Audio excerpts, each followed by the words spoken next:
I want to tell you that there is a definite link between ear problems and having issues with anxiety, depression, and panic attacks. When I was struggling with Eustachian Tube Dysfunction myself, I had panic attacks as well as anxiety. I was a person that never struggled with panic attacks, never had one before, didn't know what anxiety felt like. That was the kind of anxiety that's uncontrollable. Yes, we all have anxiety from time to time. Maybe we're stuck in traffic, maybe we were sitting in class about to take an exam, or maybe we're just having one of those days where we didn't sleep a lot the night before, so our body's really not functioning in a way we assume it would. So yes, those normal situations, we do have anxiety.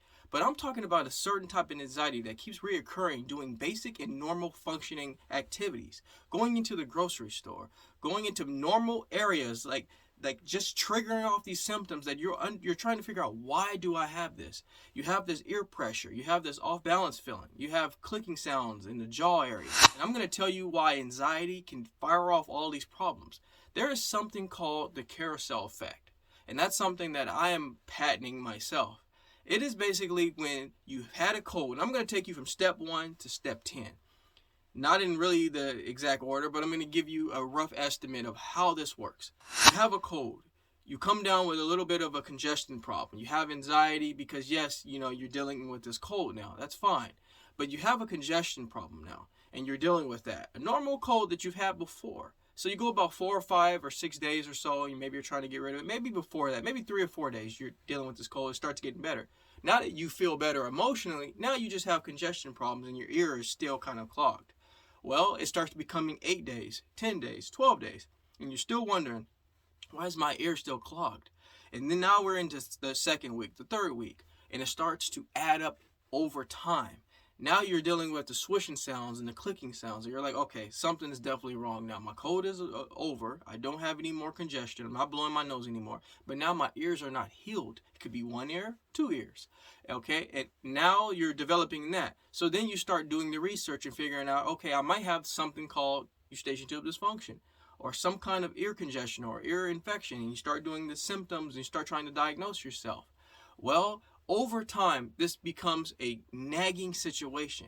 And by the carousel effect is that it started with a basic issue that now is becoming a carousel effect, because once you develop that problem, you start triggering that problem and relating it to anxiety, because you're having anxiety for the fact that it's still sticking around. It's lingering. And I could tell you that you're going to keep doing that over and over. So then you start feeling better. Over time, you feel better now.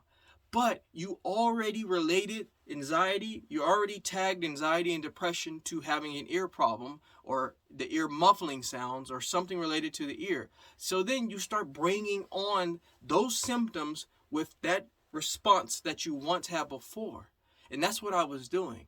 I healed, but then I started relating, okay, wait a minute, I have a little anxiety now in my day, so now I'm having ear problems again. And it just becomes a carousel effect, and you continue to do that, and you play that game for multiple years. I struggled for 3 long years of healing, going back to the same problem, healing, going back to the same problem.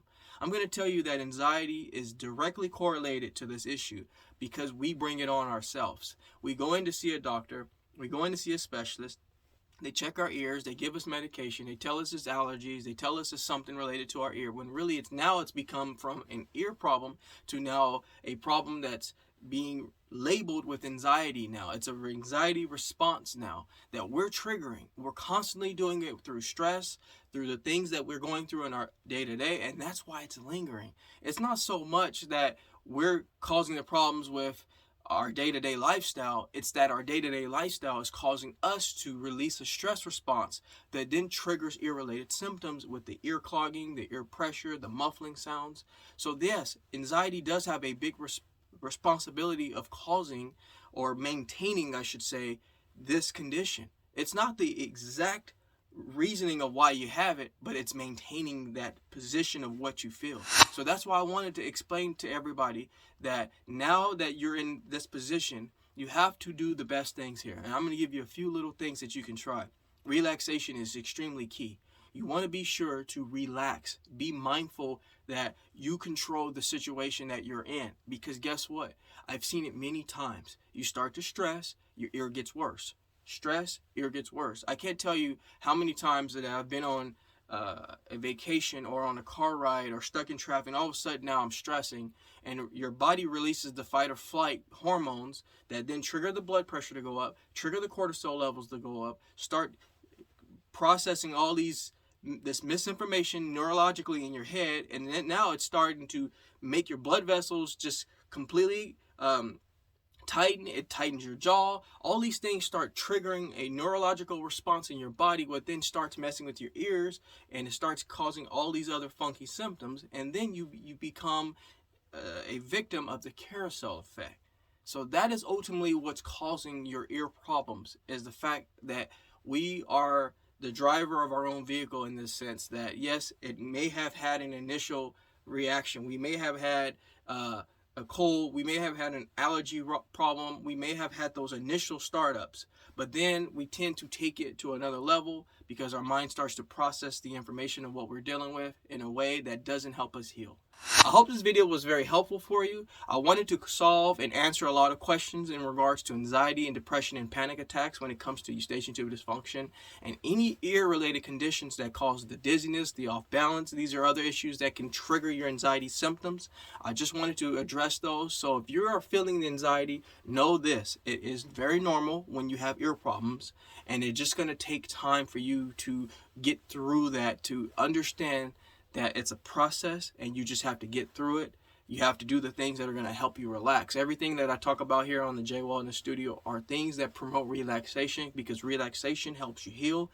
And when you heal, the anxiety will go away.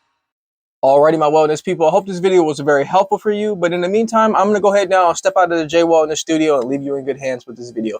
I ask you all to subscribe to my channel so you can get the latest, greatest health and wellness videos, motivation, yoga, and meditation. But before I let you go, I'd like to leave you with one thing. Being well is feeling well. Feeling well is doing well. Doing well is living well. Take care, everybody. Talk to you real soon.